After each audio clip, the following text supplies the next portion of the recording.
Hello, and welcome to my YouTube channel, Reading Little Blue Books Out Loud. This just happens to be Little Blue Book number 846, and it is titled Womanhood, The Facts of Life Revealed to Women, written by Gloria Goddard. And this is part number 6. This was written somewhere in the 1920s, so that's why I chuckled. And now, Chapter 6. Youthful Restraint. While full sex knowledge is advised at an early age, sexual practices are by no means so desirable. The adolescent girl should save her strength until she has acquired full bodily maturity. This is best, not only for herself, but for her children. The children of immature women are, in 9 cases out of 10, weaklings. The girl is not bodily prepared for this great strain. She has not enough strength of body or mind to give to the proper development of the child she is carrying. Since the girl herself is not fully... Turning of the page... is not fully grown, since her mind is young and still largely unformed, and her body just stepping out of childhood and groping toward womanhood. How can she expect to give birth to a child fully equipped with all the potentialities of ripe maturity? The offspring of girls are necessarily more than immature, since obviously the child cannot possess more than its parents give it. Therefore, self-restraint during the body-forming period of adolescence is the only way of securing a rounded flowering into womanhood and the surety of healthy children. Sexual restraint during adult life is an entirely different matter. There is a certain unguided medical backing available to support the theory that men and women can abstain for life without damage to them. There are occasional high-bloodedness ascetics who can change the suppressed desire into a mysticism soothing to themselves and to others of the race. But for the average man and woman, a life of abstinence is a physiological crime. Such people are warped and twisted out of any chance of normal happiness. Such living runs diametrically opposite to the true physiological needs implanted in every human being. On a large scale, it is suicidal to the race. Individually, it is destructive of a rounded, normal development. The woman who remains denied for life acquires all the caricatured attributes of the old maid. She acquires a sour disposition, and is the bitterest gossip concerning even the normal sexual practices of other women. She is the waspish, snappy schoolteacher to whom the guiding of the youthful mind is assigned, with ultimate harm to it. In both men and women, a life of abstinence is worse than a mistake. It is, in its truest sense, a perversion. While abstinence for life is unnatural, there is still another reason beyond the purely physical inadvisability for abstinence during adolescence. This reason has to do with the mental side of love, as well as the physical. Young people stepping into the dawn of love life are naturally prone to fasten their affections on the first person they see, or at least to fall in love easily and lightly. The normal girls yield to a series of tentative love illusions before she meets with a man who is fitted to become a husband for whom her love will be more or less permanent. The adolescent girl falls madly in love with a man because he is a divine dancer, because his hair curls in a provocative way, because of 1,000 transient reasons, none of which is a good basis for future marital happiness. Even if the cause of her love is founded on a firmer reason, even if the young man she loves is in every way compatible to her 18-year-old psychology, it is unwise to marry so early. He may be everything desirable in the eyes of the young girl. They may like the same things, have the same taste in literature, etc., but still waiting is wiser. For the man who completely satisfies the 18-year-old girl may fall far below the standards of the same girl when she views him from the pinnacle of 25. The adolescent girl is unformed mentally as is unformed mentally as well as physically. Her standards are necessarily much lower than they will be 5 or more years later. She cannot be expected, nor is she able, to look ahead toward the time when her judgments will be matured, and to choose accordingly. We repeat that self-restraint is to be greatly desired during the adolescent years. In general, no girl of today should marry before she is 25. She can safely wait until she is 30. By the time she is 25, she has reached a maturity of judgment that will allow her to choose a permanent mate with whatever wisdom she can bring to bear upon the subject. By that time, she is able to find men several years older than herself more companionable, and this is as it should be.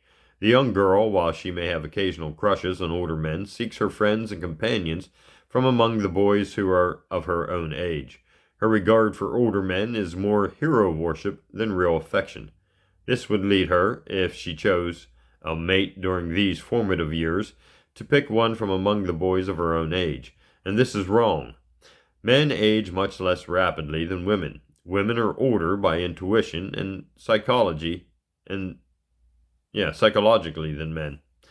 Theirs is the burden of the future of the race, which many account for their more adult attitude. So that, if a couple marry when they are 19 or 20 and are the same age, 10 years later the woman will be much more mature in her outlook on life than the man of the same age. Here is where the first seeds of discord are sown. Whereas, if the girl waits until she is 25, she has had time to realize this fact, and has already altered her ideas concerning men, and chooses for her friends men who are 3, 4, or even 10 years older than herself. A girl of 25 marrying a man of 30 stands a much better chance of achieving permanent happiness than a girl of the same age marrying a man of equal years. Self-control during adolescence can be acquired without any unpleasant effects and without seeming a burden upon the young people. A wholehearted indulgence in all types of athletic exercise goes a long way toward draining off the erotic energy crying everywhere for direct liberation. A devotion to any branch of learning, a hobby of any kind, acquaintance with the world of nature, all these keep the mind in safer channels. On the other hand, the way to stimulate these undesirable emotions is attendance at suggestive shows, reading licentious books, and indulging in giggled conversations with other girls upon the subject of sex. The current tendency for young girls toward drinking is also bad, since it stimulates the erotic energy. The wise young girl will avoid all this, not prudishly, but calmly and intelligently, until she has stored her body with the wealth of physical strength and her mind with the wealth of counter-irritating knowledge. The average young woman does most of these things because she fears the ridicule of her companions if she refuses. Her answer can be simple, if she calmly points out that she knows all of the decent facts about sex.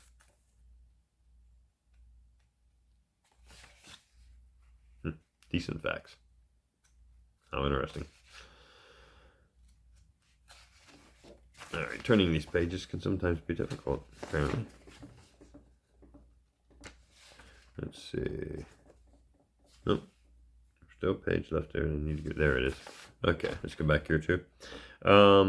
She knows all the decent facts about sex, and therefore does not need the insinuated half knowledge that pornographic plays and books give. She will gain the respect, not the mockery, of her friends. I don't think so.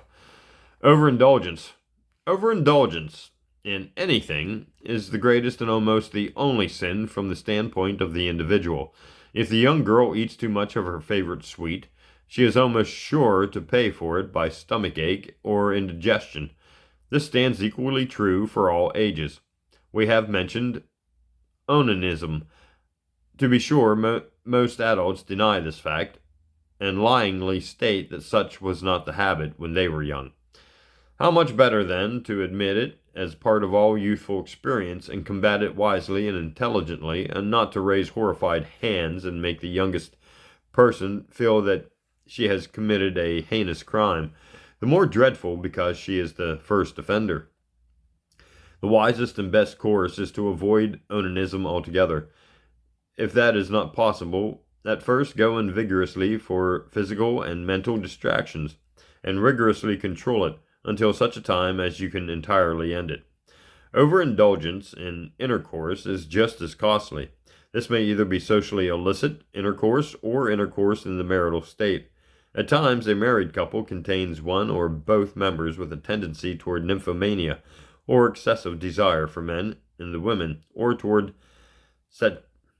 satirious or excessive desire for women in the man.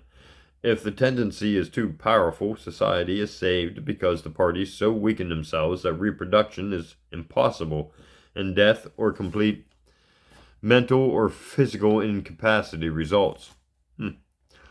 If it is merely a tendency, it should and must be controlled. Every man and every woman must determine for himself and herself the frequency of intercourse. Women in general are less harmful by excess than men are, but this does not mean that women cannot carry it to excess.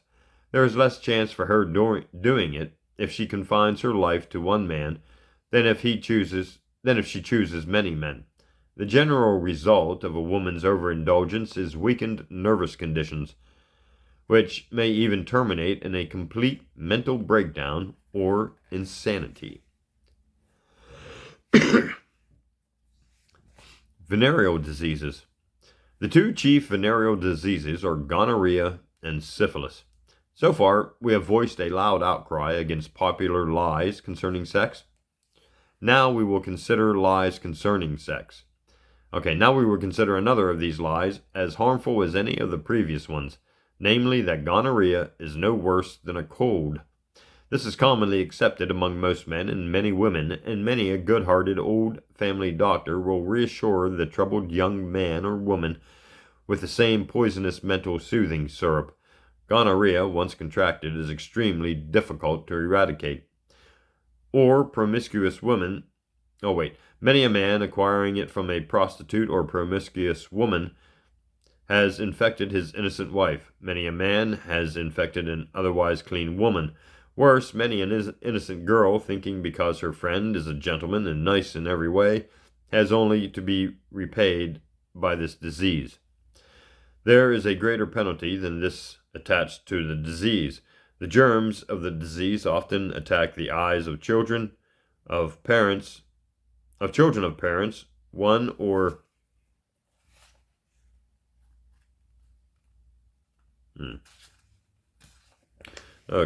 There's a greater penalty than this attached to the disease. The germs of the disease often attack the eyes of children of parents, one or both of whom are afflicted with the disease. 25% of all cases of blindness are attributed to gonorrhea. This blindness of children is one of the byproducts of a disease casually dismissed as no worse than a cold. Syphilis, the other chief venereal disease, has been called by eugenists one of the racial poisons. Any competent medical treaty will go into details concerning its three stages, its powerful hold once contracted, and the details of symptoms, and the long, painful, and expensive method of cure. We will only point out that it causes general debility, affects every tissue and organ, causes skin and bone diseases as well as arterial diseases. In its later stages, it produces paralysis, blindness, deafness, disorders of speech, mental enfeeblement, and locomotor ataxia, a wasting disease of the spinal cord. And this does not exhaust the list. The penalty of careless pleasure is costly. Fortunately, the governments of the world are now taking a hand in eradicating this worst of all diseases. In its first stages, a cure is comparatively sure. In the later stages, the case is often hopeless. Chapter 6. Idealism. Chastity. The average mind defines chastity as abstinence. In this sense, lifelong chastity is in most cases a perversion. The dictionary defines it as pure from all unlawful sexual intercourse. This gives rise to the question as to what is unlawful. Charlotte Perkins Gilman has accurately defined chastity, not abstinence, but selection. In this sense, chastity is a virtue. Most intelligent persons are willing to recognize that our moral standards are changing. They are changing now at a greater rate than they have for the last 1,000 years. Women is responsible. It has taken that long and longer for her to acquire enough inner power to set on foot the forces that could liberate her from her worldwide subjection to men and his laws. Now the forces have been liberated, and the women of the future will be a freer, finer, and better-rounded human being than the women of the dark past was. She has acquired education, a share in the knowledge of the universe in which she lives. She has acquired a sounder body, more fit to bear stronger children. She has acquired a stronger, well-functioning mind, thereby giving a better heritage of mental aptitude to her offspring, and thereby making herself more fit as a mother to help them in their formative years. She has acquired at least a partial control over the essential purse strings. She can no longer be bought and sold as a horse. She has at least managed to toss aside the old double standard of morality. Now she can demand of her mate either complete monogamy for both or her right to share in whatever laxity he demands. Sexual morality. Present and future. The key note of the new sexual morality is freedom on both sides. This means first, freedom from financial considerations. Love is a deep-rooted instinct whose fruition means years or a lifetime of happiness or unhappiness for the individuals concerned in the creation of the men and women of the future. None of these are purchasable commodities.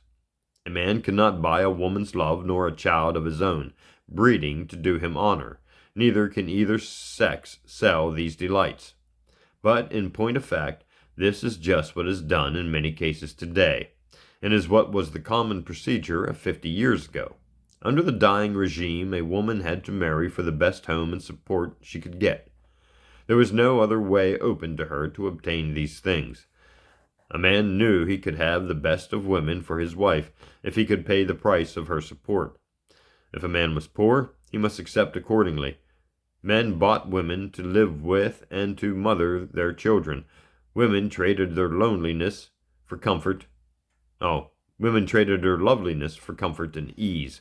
Neither could buy love, and neither ever found it, unless the man found it in his mistress. But even then, under this ancient order, a man's mistress looked with fonder eyes upon his checkbook than upon his face. Why men chose this beastly course is more than inexplicable, but they did, and it was entirely of their own making. Women have a different idea on the subject. They have felt the horror of the man-made way, and have struggled to end it. They have seen that the first step toward any equality was to gain economic equality, and they have wisely fought for that first. Now they have just delivered it. Women as a class has achieved financial equality with man. This leaves them free to set love, and love alone, as the standard of choice for a mate. The result cannot fail to be wholesomely uplifting to the entire race. Love is gradually coming to be experienced for love only, and not for money. The next revolutionary step in the realization that marriages are not sponsored by a group of bodiless cherubs sitting on the same remote cloud in heaven, but are of the earthly, and are consequently human relationships of a contractual nature, which may be terminated like any other human relationship. Our whole method of mating is haphazard in the extreme. There is no provision for adequate knowledge of the proposed partner. There is no certainty that this woman or man thrown in contact with that man or woman through proximity or unplanned causes is a human organism so sensitive physically, mentally, and spiritually that it can cooperate helpfully with its mate. Men and women are doomed to make mistakes. We are all willing to admit these mistakes in any field other than the love field, and would hold a man a fool if he remained under business contract with a partner absolutely unfitted to associate with him in that particular enterprise. Yet, we expect persons who make mistakes in the matrimonial field to stick it out, regardless of the unfitness of either member of the agreement. It remains for the new morality to propose a dignified way of terminating such errors.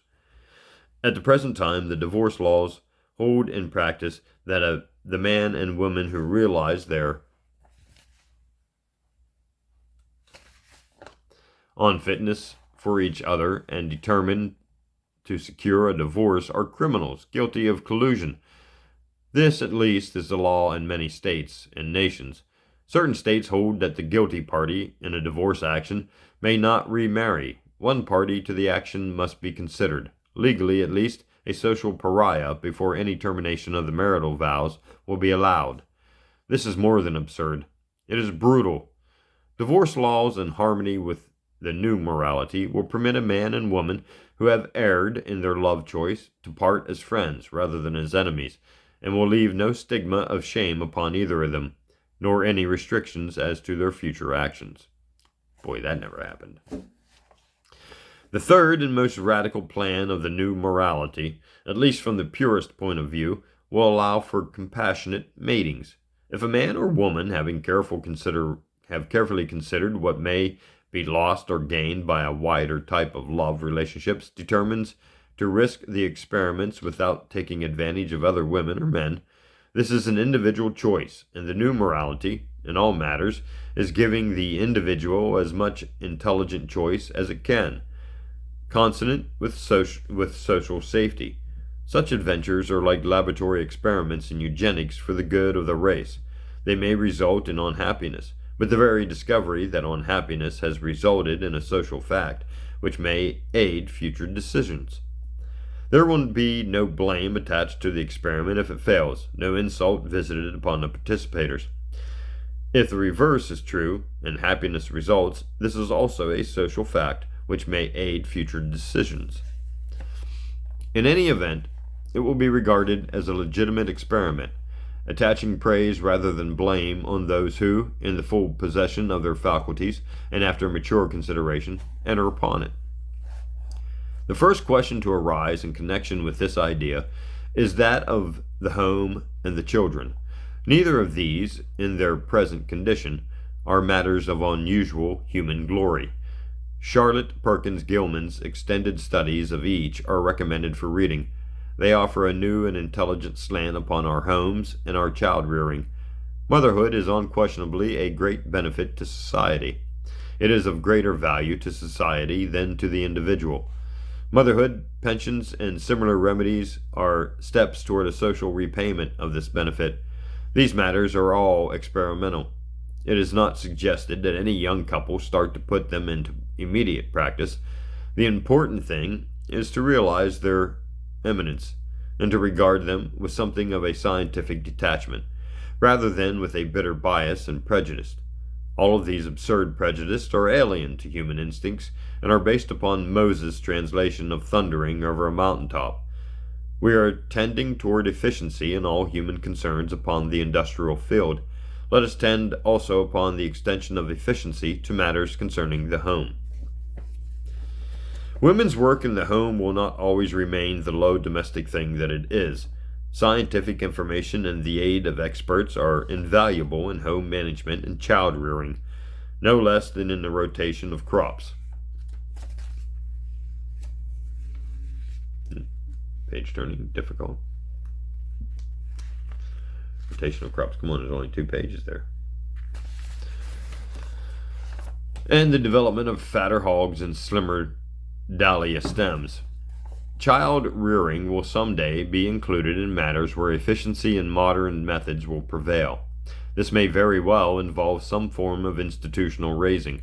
If such is the case, it will be wise to understand in advance that this will date from a period when our culture is determined by human beings more than by money, and that the institutions of the future will be administered by those who today make a success of their individual establishments, rather than by those who today make a failure of the institutions entrusted to their care. Against this theory, most persons advance the objection that the majority of present-day institutions are failures. This does not necessarily imply that those of the future, once wisely considered and adequately run, will be failures. There was a time when any man could start a small furnace and manufacture steel, if he wished to. Each small manufacturer competed with another equally small. Some produced good material, others poor. Would anyone suggest that the U.S. Steel Company be returned to that condition? So will people of the future, when enlightenment has come to them, realize the advantages acquiring some specialized rearing of children by competent persons over the present haphazard system. There are comparatively few women who are fitted for maternity. It requires more than love. It requires tact, patience, infinite interest in the small minds. Not one woman in 100 is so equipped. Nor would 50% of the women of today choose maternity if they thought they could reject it honorably. Women become mothers in at least 50% of the cases. First, because they do not know how to avoid it. Second, because they believed it a societal obligation. Many mothers never learn to love their children. Consequently, their care of them is a drudgery that is ruinous to parents and child alike. In this one matter of the home, woman is remaining backward. She has accepted all other advances, but she will not learn to systemize her home. She hoots at all scientific advice. There have been institutions working for years to lighten women's labor in the home, and not one woman in 1,000 has accepted their findings.